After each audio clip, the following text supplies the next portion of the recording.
ایک شہر ہے اور وہ خراسان کا شہر ہے، اور خراسان سے لوگ اکثر گرمیوں کے موسم میں گرمیاں گزارنے کے لیے یا گرمیوں کا لطف لینے کے لیے اکثر بڑے بڑے مالدار لوگ بلخ کی سرزمین پر آیا کرتے تھے۔ اللہ اکبر۔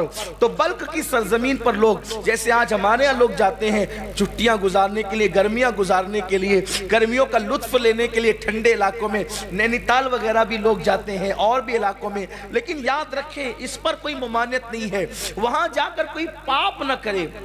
پاپ کرنے پہ ممانعت ہے، ناجائز کام کرنے پہ ممانعت ہے۔ ہوا یوں ہی کہ گرمیوں کا پورا لطف لے کر خراسان والے بلخ سے نکل گئے، لیکن ایک مزدور تھا، اس کو بلخ کی ہوا راس آ گئی اور اس نے یہ فیصلہ کر لیا اب خراسان جانے سے کیا فائدہ، میں نے تو اپنی زندگی کا بقیہ حصہ بلخ کی سرزمین پہ گزارنا ہے۔ اور پھر اس مزدور نے یہ فیصلہ کیا، بادشاہ کا بہت بڑا خوبصورت محل ہے اور اس محل کے قریب میں ایک خوبصورت باغ ہے، اور اس باغ کے قریب وہ مزدور اپنی چھوٹی سی کٹیا بنا لیتا ہے، اور چھوٹی سی کٹیا بنانے کے بعد دن بھر مزدوری کرتا ہے، شام کو آ کر اپنی کٹیا میں بیٹھ کر بادشاہ کا محل دیکھتا ہے، کبھی اس کے باغ دیکھتا ہے۔ کہتے ہیں کہ قدرت کی ملانے کے انداز بھی بڑے نرالے ہوتے ہیں، قدرت کے ملانے کے انداز بھی بڑے عظیم اور نرالے ہوتے ہیں۔ اچانک شام ہونے کو قریب تھی اور سورج کی آخری کرنیں بلخ کے کوساروں پر،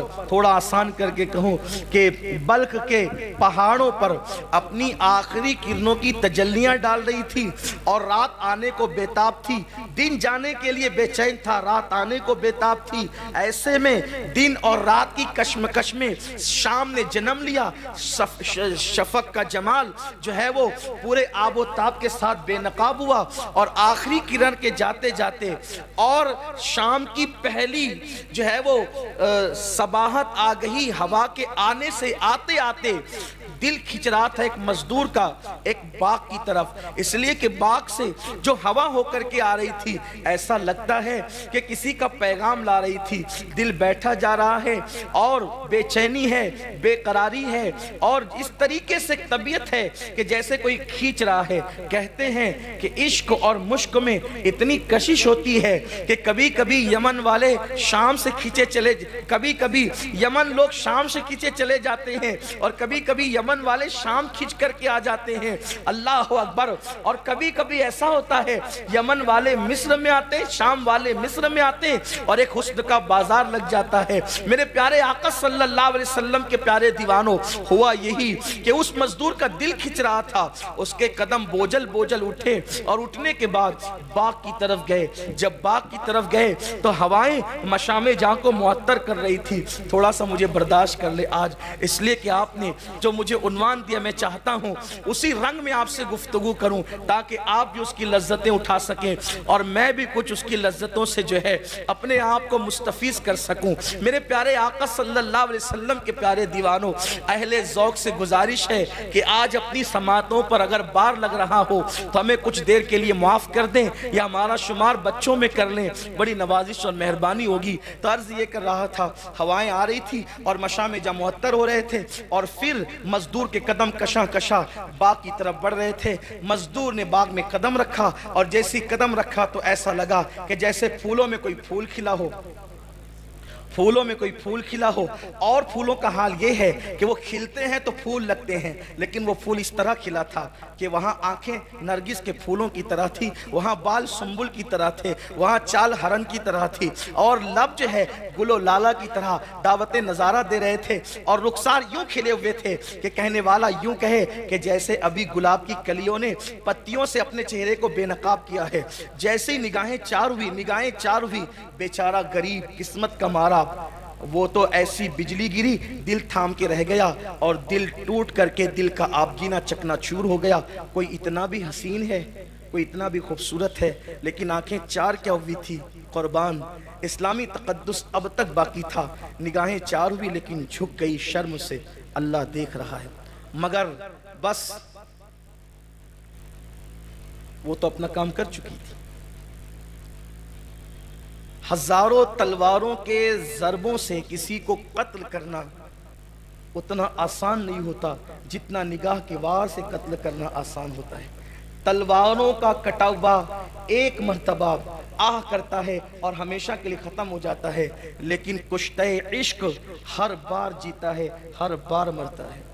تلواروں سے کٹنے والا کفن میں سکون کی نیند سو جاتا ہے، لیکن نگاہوں کا قتیل جو ہوتا ہے وہ ہر لمحہ جیتا ہے، ہر لمحہ مرتا ہے، ہر لمحہ آئے بھرتا ہے۔ نہ نیند نینا، نہ انگ چینا، نہ آپ آئے، نہ بھیجی بتیا۔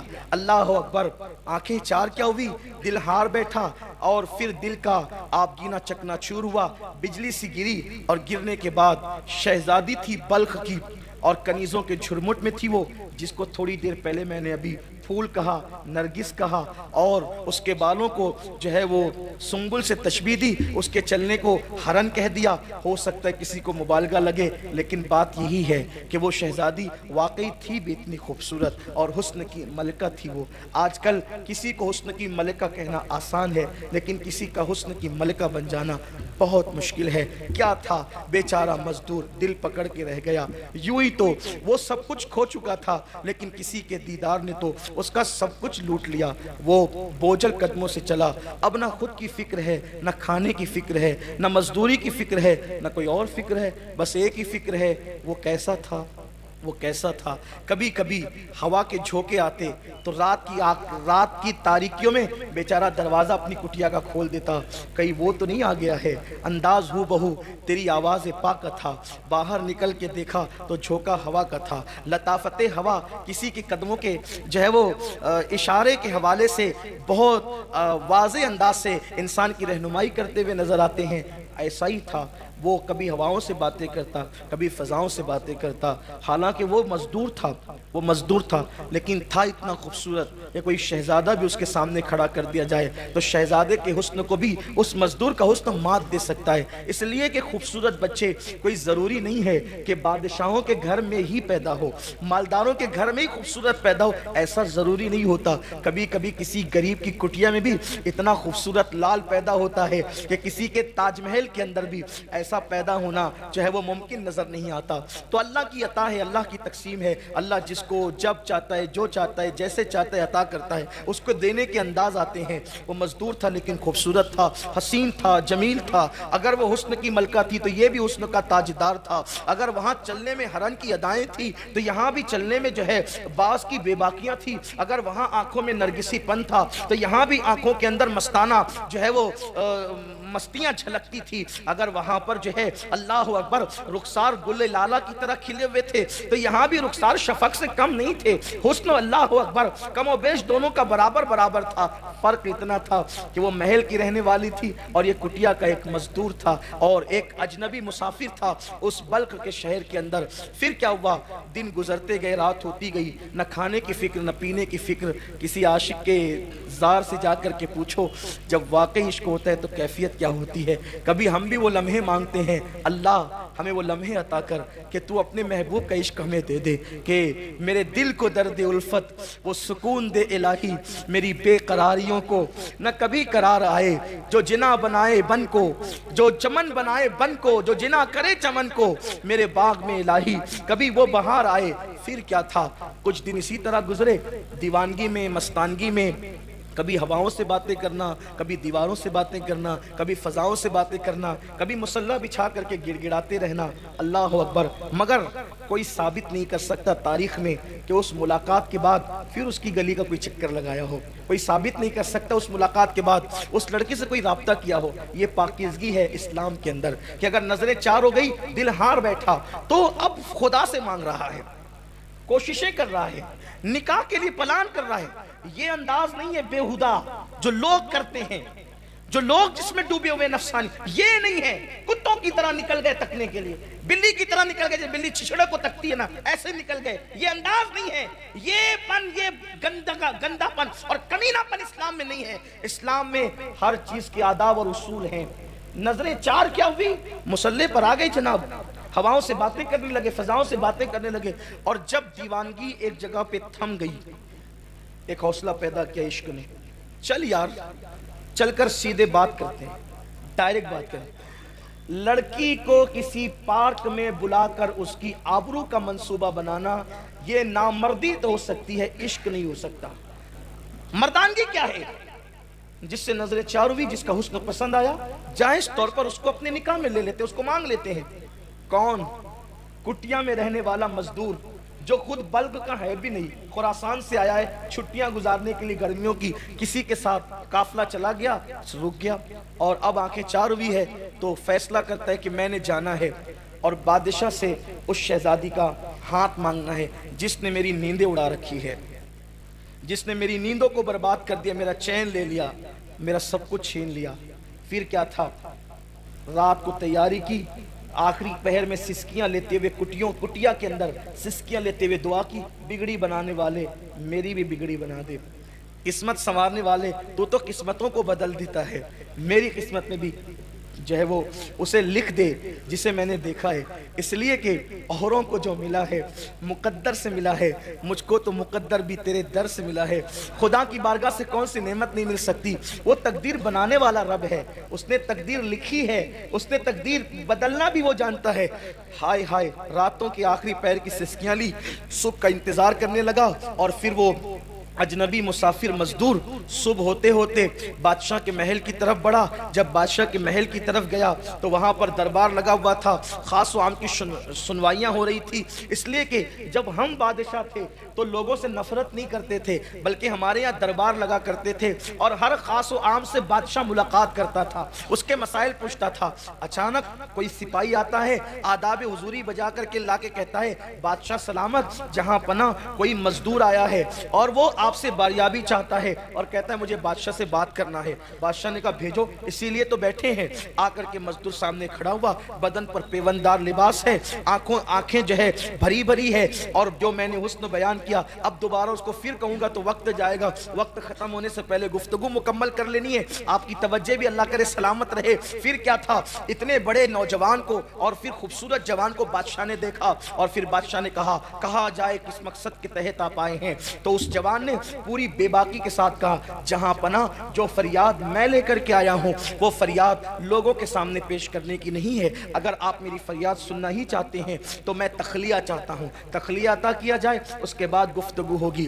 پھر ایک ہاتھ کا اشارہ ہوا، پوری محفل برخاست ہو گئی، اور بادشاہ چند وزراء کے ساتھ اس کو باریابی کی اجازت دیتا ہے، اور وہ جوان پھر پوری بے باکی کے ساتھ بادشاہ سے کہتا ہے، بادشاہ آپ کی جو اکلوتی بیٹی ہے بلخ کی شہزادی، اس کا ہاتھ مانگنے اور اس سے نکاح کا رشتہ لے کر کے آیا ہوں۔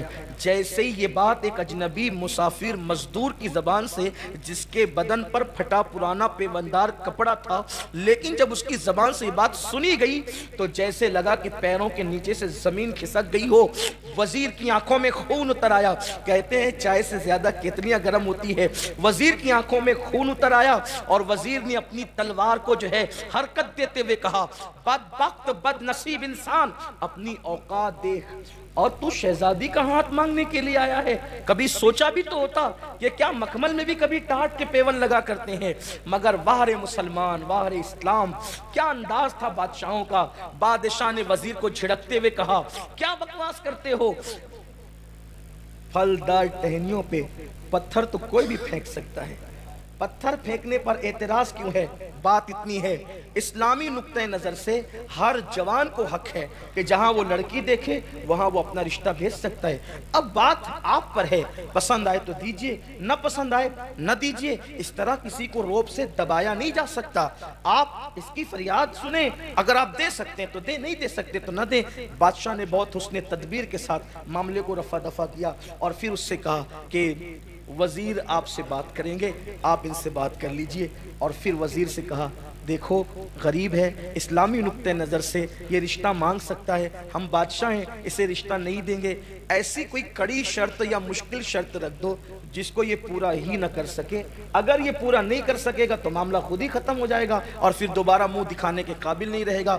وزیر کو یہ بات بادشاہ کی بڑی پسند آئی، لیکن میں اس بادشاہ کے اخلاق سے بڑا متاثر ہوا جب مجھے تاریخ میں اس کی زندگی پڑھنے کو ملی کہ آخر وہ ایک مزدور کا اتنا دل رکھنا چاہتا تھا، ایک مزدور کے لیے اس کے دل میں اتنی وسعت تھی کہ وہ اس حسن تدبیر کے ساتھ معاملے کو ٹال رہا تھا، ڈانٹ نہیں رہا تھا، چیخ نہیں رہا تھا، چلا نہیں رہا تھا، ناراض نہیں ہو رہا تھا۔ آخر کار وزیر بڑا دانشمند تھا، وزیر نے کہا، دیکھو آپ ایک کام کریں، آپ 8 دن کے بعد آئیں، ایک ہفتے کے بعد ہم مشورہ کرتے ہیں، پھر بتائیں گے کرنا کیا ہے۔ 8 دن کے بعد وہ چلا گیا۔ اب 8 دن اس کے ایسے گزرے جیسے قیامت کی صبح طویل ہوگی، ایک ایک دن اتنا بھاری گزر رہا تھا۔ خدا خدا کر کے 8 دن گزرے، اور وہ امید کے ساتھ جب واپس آیا تو وزیر نے کہا جن بادشاہ اور شہزادوں کے رشتے بلخ کی شہزادی کو آئے ہیں ان میں آپ کا نام بھی شامل کر لیا گیا ہے، آپ کو بھی اس میں شامل کر لیا گیا ہے، لیکن بادشاہ کی طرف سے شرط یہ ہے کہ بادشاہ کی ایک لوتی بیٹی کو اسی کے نکاح میں دیا جائے گا جو بادشاہ کی بیٹی کے لیے اس کے ہار کے لیے کالا ہیرا لائے گا، اپنی زبان میں بلیک ڈائمنڈ لائے گا، اسی کے ساتھ اس کا رشتہ کیا جائے گا۔ کیا آپ لا سکتے ہیں؟ بھئی سفید ڈائمنڈ لانا، سفید ہیرا لانا بھی اس مزدور کے بس کا نہیں تھا نا، اس مزدور کے بس کا نہیں تھا، لیکن وہ اگر واقعی بادشاہ ہوتا بھی، بادشاہ بھی اگر وہ ہوتا تو بلیک ڈائمنڈ اس کے بس کی بات نہیں تھی۔ یہ اور بات ہے، ہند والوں کے مقدر عروج پر ہیں۔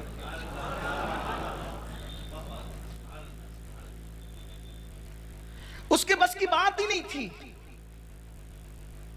لیکن وہ عشق کیا جو انسان کو ہار دے یا ہار ماننے پہ مجبور کر دے۔ عشق کبھی ہار ماننے پہ مجبور نہیں کرتا۔ اس نے کہا، مزدور نے جس کو رات کے لیے ایک روٹی بھی میسر نہ تھی، اس مزدور نے کہا شرط تو بڑی کڑی ہے، کالا ہیرا لانا، بلیک ڈائمنڈ لانا۔ میں اپنے موجودہ دور کے الفاظ استعمال کروں گا، آپ اس کو یہ نہ سوچے گا کہ اس دور اس نے بلیک ڈائمنڈ کیسے کہہ دیا، کالے ہیرے کو بلیک ڈائمنڈ ہی کہتے ہیں، یہ بھی بات ہے،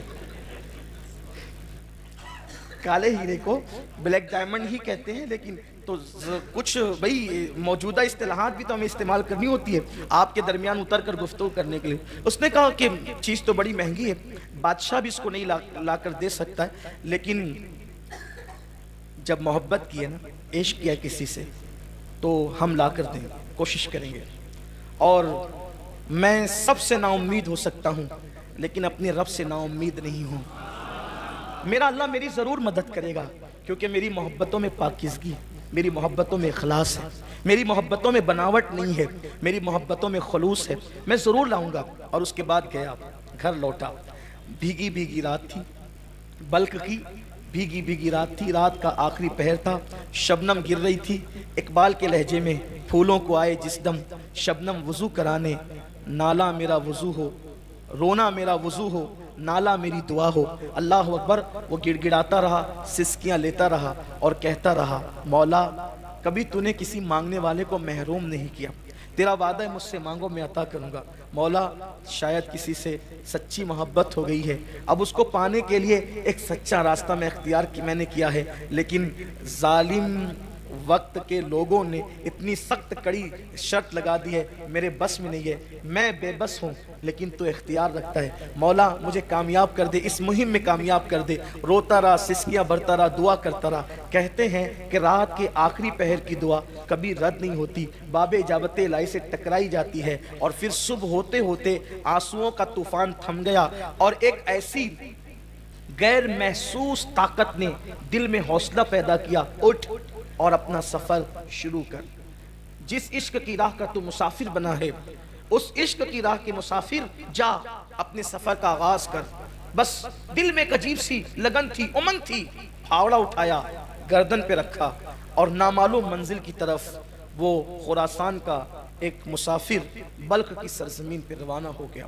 صبح سے شام تک، شام سے صبح تک، صبح سے شام تک، شام سے صبح تک، کئی شبانہ روز تک، بغیر سنگ میل کے، بغیر منزل کے چلتا رہا، چلتا رہا، چلتا رہا۔ کبھی نانی دادی سے کہانی میں سنا تھا کہ برفیلے پہاڑ جو کالے ہوتے ہیں، اسی کے اندر کالا ہیرا بلیک ڈائمنڈ ہوتا ہے۔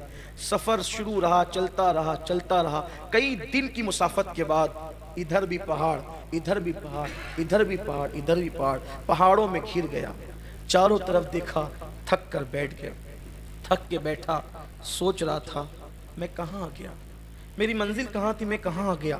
اچانک کوئی آنے والا آتا ہے، کندھوں کو دھکا دیتا ہے، اے سونے والے، سونے کا وقت نہیں ہے، یہ برفیلے پہاڑ ہے، اور ایک پہاڑ ٹوٹ گیا ہے، ٹوٹ کر اس کی چوٹی زمین پہ گر گئی ہے، اور تجربہ بتاتا ہے کہ شام تک اس پوری وادی کے اندر برف پگھل جائے گی اور برف کا سیلاب آئے گا۔ اگر اس وادی میں بیٹھا رہا، جان سے ہاتھ دھو بیٹھے گا، اٹھ سورج غروب ہونے سے پہلے پہلے اس وادی سے نکل جا۔ اب وہ جوان جب اپنے کندھے پر، اور پھر وہ بوڑھا غائب ہو گیا۔ میری اپنی ذہن کے مطابق وہ کوئی اور بوڑھا نہیں تھا، اسی ذات کو دنیا جناب خضر علیہ السلام کہتی ہے۔ چلنے والا چلا، دیکھا کہ سارے راستے مسدود، جس راستے سے آیا تھا اس میں چوٹی پہاڑ کی گر کے پڑی ہے، اب وہ اس کو توڑ رہا ہے، ٹوٹتی نہیں۔ آخر کار اس جوان نے پوری طاقت لگا کر زوردار وار کیا، کس لیے؟ نکلنے کے لیے۔ تو جب زوردار وار کیا وہ ٹکڑے ٹکڑے ہوئی اور آنکھیں چکا چوند ہو گئی، خیرہ ہو گئی، اس لیے کہ اسی کے ٹوٹنے کے بعد اس کے اندر سے کالا ہیرا نمودار ہوا۔ ارے یہ قدرت کی اس طرح مدد ہوتی ہے، اللہ اکبر۔ یہاں پر رک کر کہنا چاہتا ہوں، اپنے جیسے سے سچا پیار کرنے پر یہ انعامات ملتے ہیں۔ محبوب خدا سے کوئی سچا پیار کرے، انعامات کی بارش کیا ہوگی، عطاؤں کی بارش کیا ہوگی، اللہ اکبر۔ ہاتھ میں ہیرا لیا، کالا ہیرا، یہی کالا ہیرا ہے جو بادشاہوں کو تک میسر نہیں ہے، یہی کالا ہیرا ہے۔ اور پھر چستی کے ساتھ چھلانگ لگاتے ہوئے وہ ہرنیوں کی طرح چوکڑی بڑھتے ہوئے بلک کی طرف روانہ ہو گیا۔ تھوڑی ہی کوششوں کے باوجود جب چلتا رہا تو تھکن بھی اب محسوس نہیں ہوتی تھی، اس لیے کہ جب منزل نظر آتی ہے تو تھکن بڑھنے کی بجائے کم سے کم ہوتی چلی جاتی ہے۔ اور پھر دربار لگا ہے اور یہ مزدور پہنچا۔ وزیر نے دیکھا، پھر آ گیا تو؟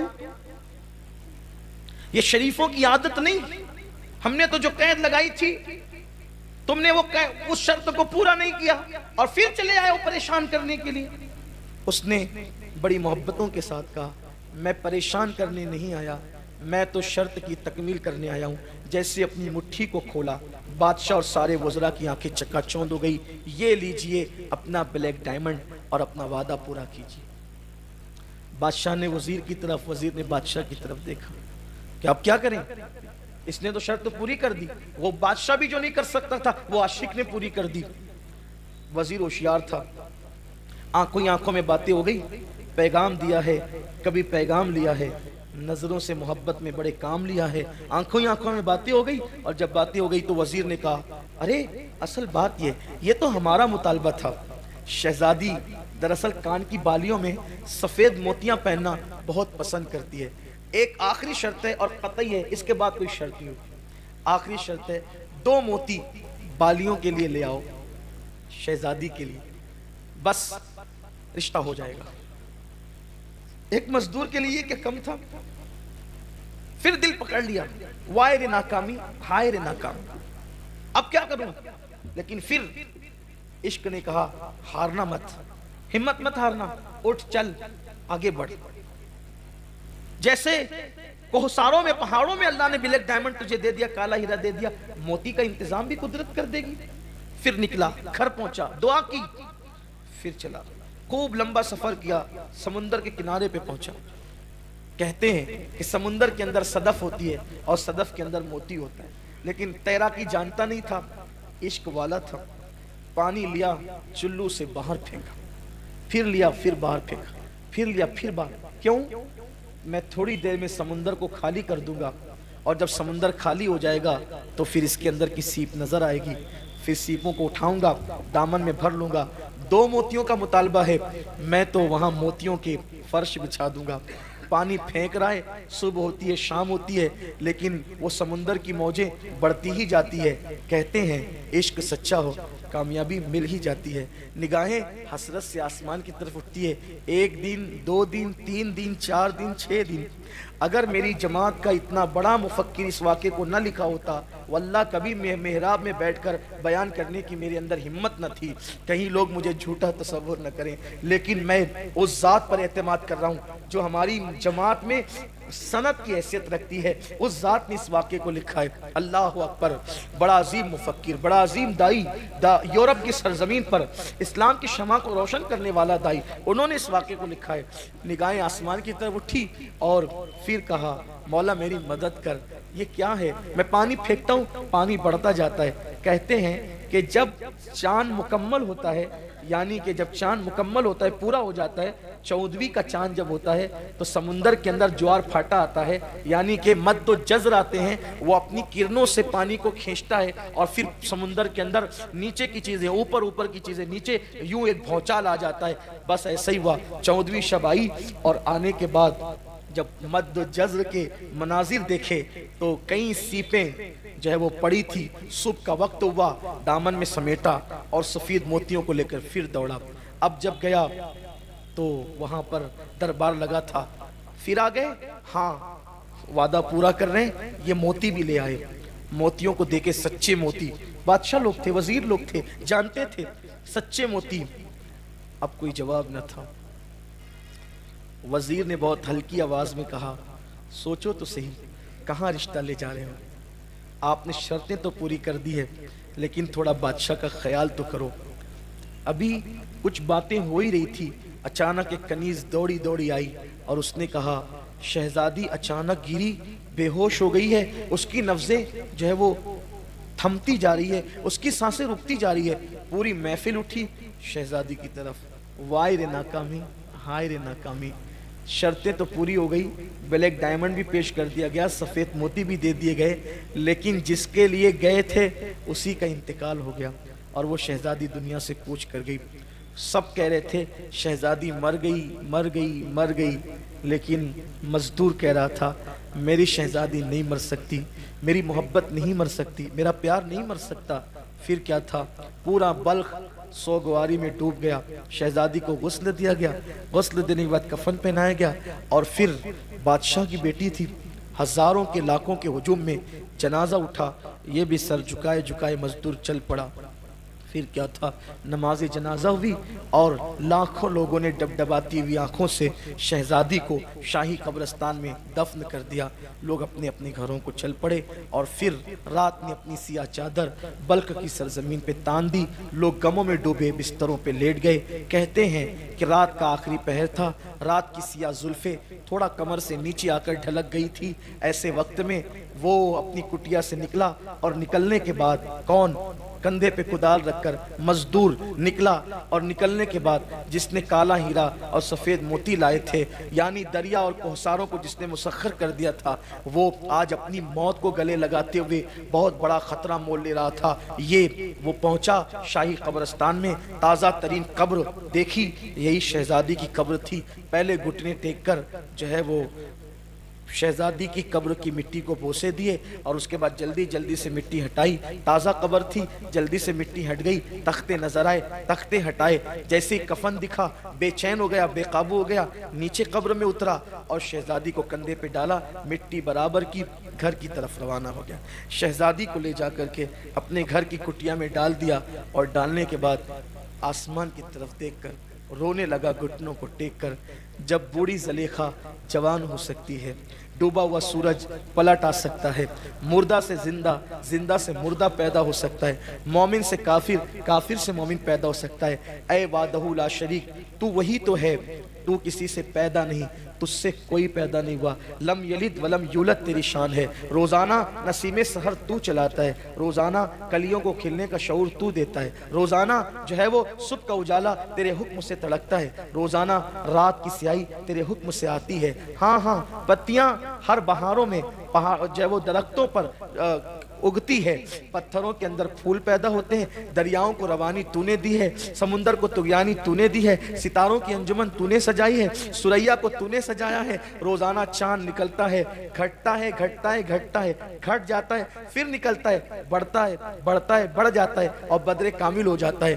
اے وہ جو سورج کو نکالتا ہے تو عروج پہ پہنچا کر پھر زوال پذیر کر دیتا ہے۔ تیرے آخری محبوب کا واسطہ اور تجھے تیری محبتوں کا واسطہ،